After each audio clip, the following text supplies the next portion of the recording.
Are you ready? Come to the marriage supper of the Lamb. Do you have your garment? I have mine. Guys, it's a very popular parable that many people have talked about before.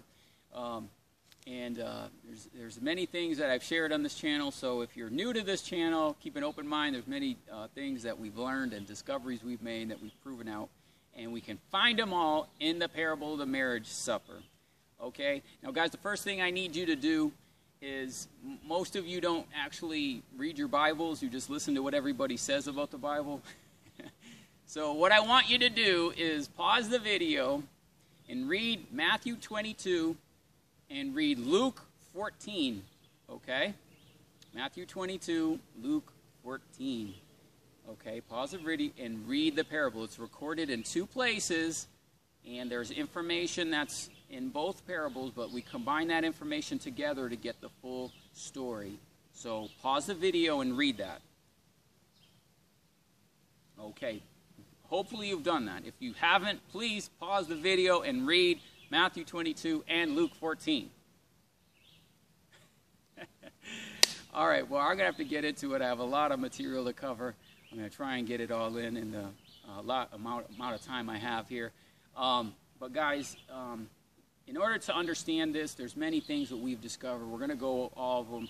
If there's things that I say on here and you say, you know, that's not the way I was taught, well, all I can say is I have, 140 some odd videos. I've already covered all this stuff in great length. I'm just showing you where it is everywhere else. Here we're focusing on the marriage parable, and we can see clearly that there's a remnant. We're going to go over the remnant. We're going to go over the army, and we're going to go over the martyrs, okay?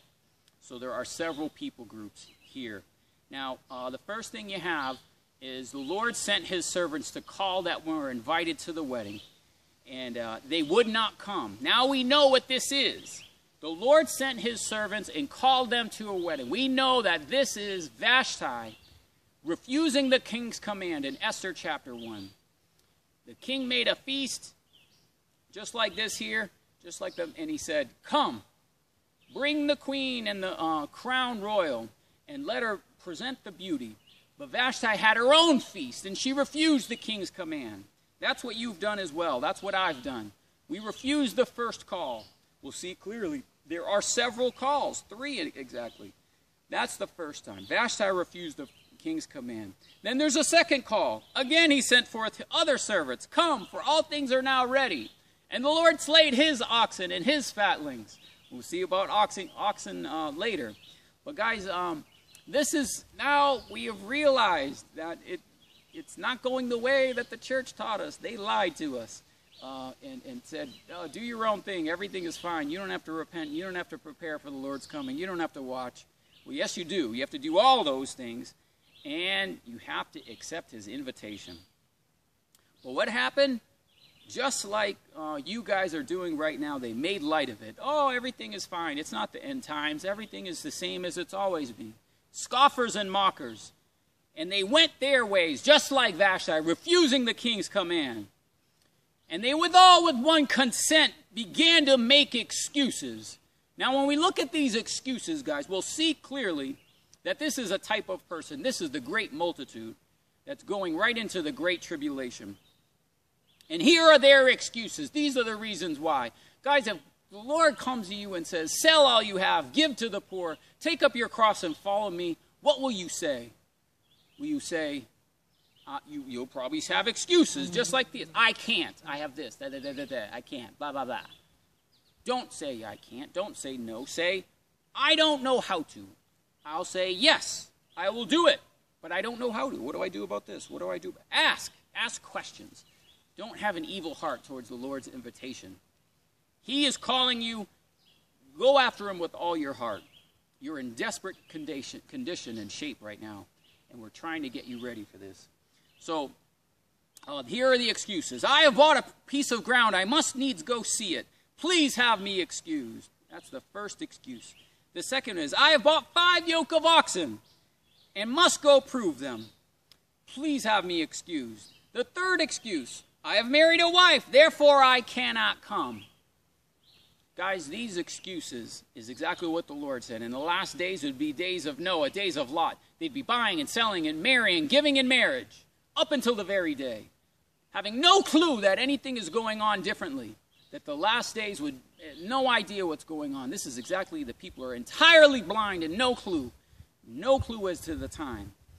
Now, guys, if we look closely at these excuses, we can observe something very interesting in Luke 17. And in Luke 17, it talks about there are two. One is taken and the other is left.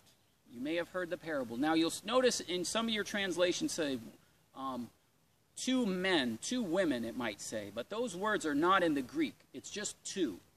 And what these are two types of people. And when we relate them to the excuses, we can see there's those that will make excuses because of earthly mindedness, things on this earth, things I just bought and sold, things that I'm doing my plans. Everything is going on the same. I'm just keeping my plans. This is my 5 year, 10 years.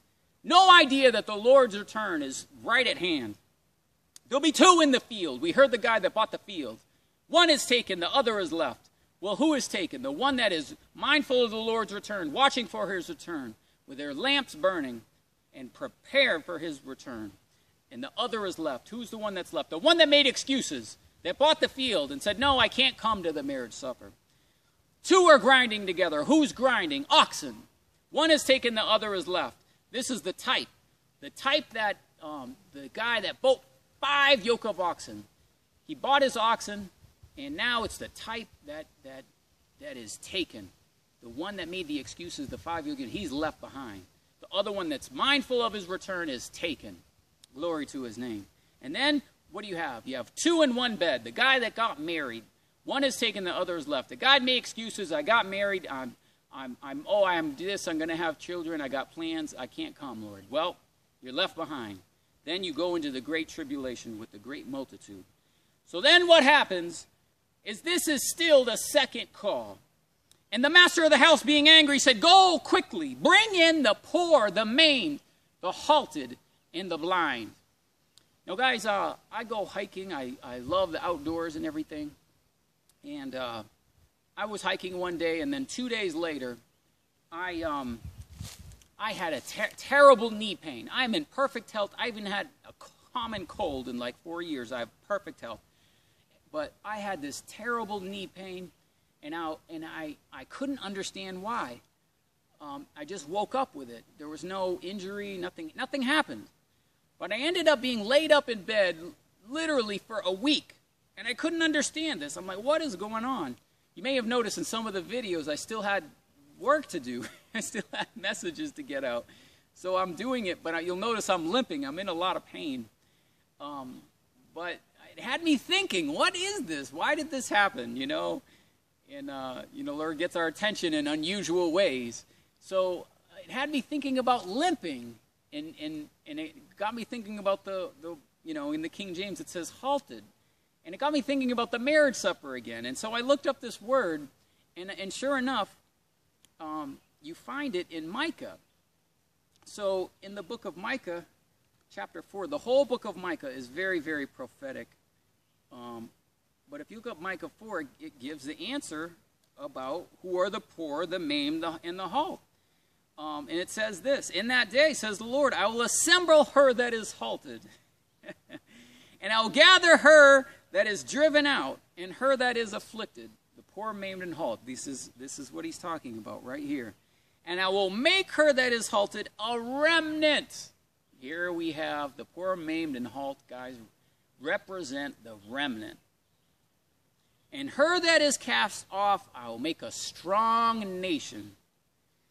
And the Lord shall reign over them in Mount Zion from henceforth forever and ever. And we can see in Revelation 14, the Lord, the Lamb, and Mount Zion, assembled with the 144,000, with the 4 beasts and the 24 elders in Mount Zion in heaven. And here we see the remnant, the 144,000, mentioned as those that are halted. And thou, O tower of the flock, stronghold of the daughter of Zion, unto you shall come the first dominion. This is the first dominion. These are the first to answer the call, guys. The poor, maimed, halt, and blind. the 144,000, the elect, as I've been telling you. And the kingdom shall come to the daughter of Jerusalem. So guys, there we can see what is the poor, the maimed, halt, and blind. This represents the remnant, the small number. At the end of this parable it says, many are called, few are chosen. Chosen there in Greek is eklektos, which is the elect. Okay, so it's the small number, it's the remnant. This represents the remnant. Now guys, also another place you can find information on the marriage supper and the last days is Luke 12, verse 35. That your loins be girt about. Your loins is your belt. And your lamps burning. And your lamps. We know this is a reference to the parable of the 10 virgins. Okay? And why? Because the cry is at midnight. And they must have oil in their lamps going at midnight. Okay? But it's also... there's two types, guys. There's two people groups, as I've been telling you. In the Song of Solomon, there are two women. There's one in chapters 3 and 4 and one in chapters 5 through 8. And the one in chapter 3, guys, verse 1 says, I sought my beloved by night, and I went out about the city to find him. Well, what is she? She's girt about. She has her lamp burning. She's looking for her beloved at night. And I sought him in the city. Where is my beloved? So, guys, that's in Luke 12, that's reference to that. Your loins girt about and your lamps burning. And the lamps burning, we know, is the cry at midnight. Behold, your bridegroom comes. Go out to meet him. It says that in Matthew 25. So we can see that that's what it means in Luke 12. Then it says this, and the Lord returns from the wedding. Now, let me say that again. When the Lord returns from the wedding, when he comes, when he knocks, that they open to him immediately. So guys, there's a banquet house. What's happened is the remnant are taken to a banquet house.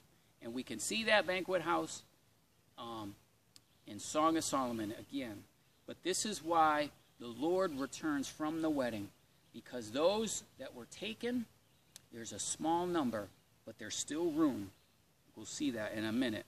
But then the Lord knocks. Now watch this. Song of Solomon, chapter 5. I am come to my garden, my sister, my spouse. I have gathered my myrrh with my spice. I have eaten my honey with my honeycomb. I have drunk my wine with my milk. Yea, eat, friends. Drink, yea, drink abundantly, O beloved. Guys, that's the banquet house. Song of Solomon 5. The 144,000, the elect are already taken. That's in Revelation chapter 7. But then it says this, Song of Solomon 2. I slept, but my heart wakes. It is the voice of my beloved that knocks. Remember, he comes from the wedding. He comes from the banquet house, and he knocks. Open to me, my sister, my love, my dove, and I'm undefiled, for my head is filled with dew, and my locks would drop with myrrh. Remember, the Lord said, he's knocking. He said, open immediately. Watch what she does. I have put off my coat. How shall I put it on? I have washed my feet. How shall I defile them? My beloved put his hand over the hole of the door. My bowels were moved within me. I rose to my beloved. My hands would drip with myrrh. She goes and put myrrh on. And my fingers with sweet-smelling myrrh upon the doors of the lock. She put myrrh on, and then she opened. I opened to my beloved, and my beloved hath withdrawn himself. So, that's in Revelation when there was silence in heaven, because the Lord has withdrawn himself. And the Lord has withdrawn himself if you don't open immediately. It says that also in Song of Solomon 6:1. Where is my beloved God, O fairest among women? Where is thy beloved? Turn thy side that we may seek him. So the Lord has withdrawn himself because they didn't answer the door immediately. That's why you have to answer the Lord immediately with these things. So then it says, after these things, it is done, Lord, but there is still room. This is just a remnant. We need more people. We need more people. Where's the rest of the people? Well, the others took his servants and treated them spitefully and slew them. Guys, we're right now in the fifth seal. These are the souls that cry out for the altar. And right here, they slew them. These are the martyrs. This is the third people group. So we saw the remnant. Here's the martyrs.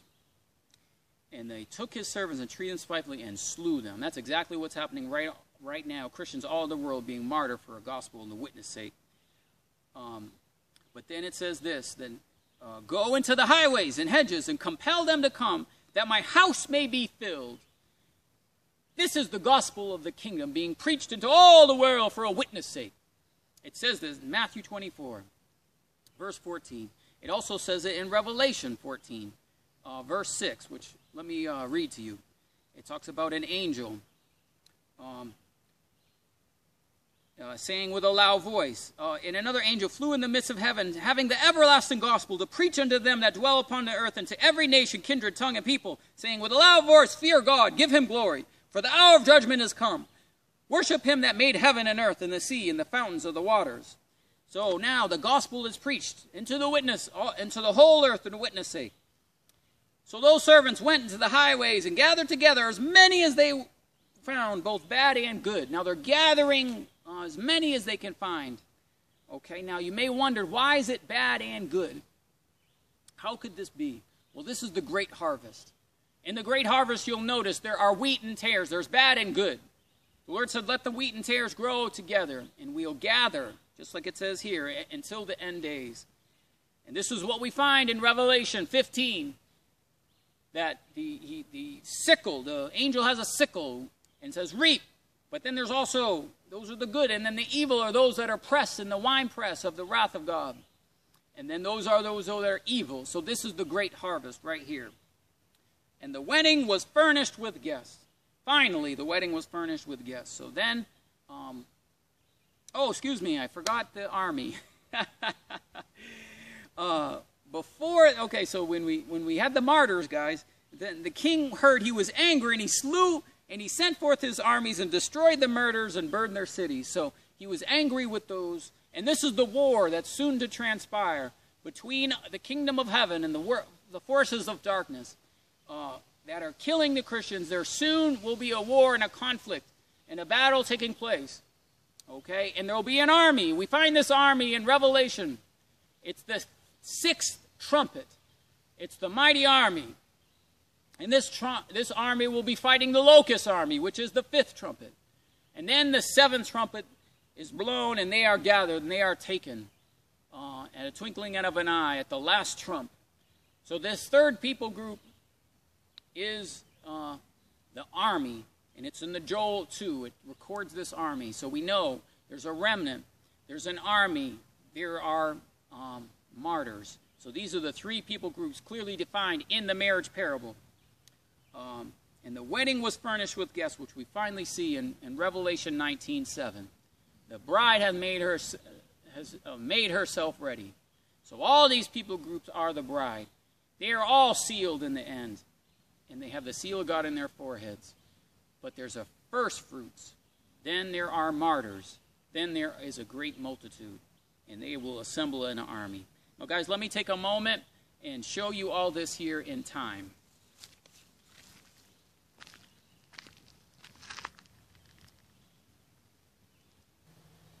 Now, let's look at this in time. So the first thing we have is the Lord's call. He calls those that were invited to the wedding. They would not come. This is Vashti. That's a 180-day feast. And the Vashti refuses the king's command. That happened right here. This is just prior to the blood moons. You can see the blood moons, 1, 2, 3, 4. Okay, that's the first thing we have. Then the Lord brings in the poor, maimed, and blind. Well, Esther is prepared in year 7 of the king's reign. That's just prior to the beginning of year 7. And she has 6 months of myrrh and 6 months of sweet odors. At the end of the 7 years, she's brought. That's the poor, maimed, and halted. Okay? And that's the elect, or the remnant. All right? Now, then what happens is we go into this time period. This is year 8. And then in year 8, the 5th trumpet is the locust army. The 6th trumpet is the great army that's assembled. And then the 7th trumpet, they're taken. Yes, these are the years, 220 and 221. All right? And so that is that is those that are in the 6th trumpet army. It also talks about the martyrs for the witness sake. That's the altar of souls. that takes place, the time period we're in right now. Okay, that's the altar of souls. That's the 5th seal. Okay, that's the 5th seal. And that continues. So that's year 7, then it goes into year 8 and goes until the harlot is destroyed. Okay, so that's what we have, guys, all clearly marked here. We have the Lord sent his servants and called them. They were invited, and they refused to come. Vashti refused the king's command. Again he sent other servants, saying, "Come, for all things are ready. His oxen are ready." But they made light of it and went their ways, and all of them with one consent began to make excuses. "I have bought a piece of ground, and I must needs go see it. Please have me excused." And what do we have? We have 2 in a field. One is taken, the other is left. "I have bought 5 yoke of oxen, and must go prove them. 2 grinding together. One is taken, the other is left. I have married a wife, therefore I cannot come. 2 in the bed. One is taken, the other is left." Then the master of the house, being angry, said, "Go quickly, bring in the poor, maimed, halt, and blind." That's Micah 4, verses 6 through 8. "And when the Lord returns from the wedding, and when he comes, that he may knock, they will open to him immediately." Song of Solomon 5:2, and also Song of Solomon 3:1. "It is done, Lord, but there is still room." And the others took his servants and treated them spitefully and slew them. Those are the martyrs. But the king heard, and he was angry, and he sent forth his armies. Again, that's the 6th trump army right here. His armies, and destroyed those murderers and burned their city. "Then go into the highways and hedges and compel them to come, that my house may be filled." That's Matthew 24:14, Revelation 14:6. "So those servants went into the highways and gathered together as many as they, both bad and good." And this is the great harvest. And this is Matthew 13:36, 43, Revelation 15, 14 through 20. "And the wedding was furnished with guests." So guys, that concludes it. That's the marriage, the parable of the marriage supper, proper interpretation. And to God be all the glory for all these things, that we could see them in the exact time, so that we would know all these things. The only thing we don't know, we do not know the day and hour, and the Son of Man will appear in the clouds. That's the day we don't know. So to God be the glory, and let me know if you have any questions. Amen.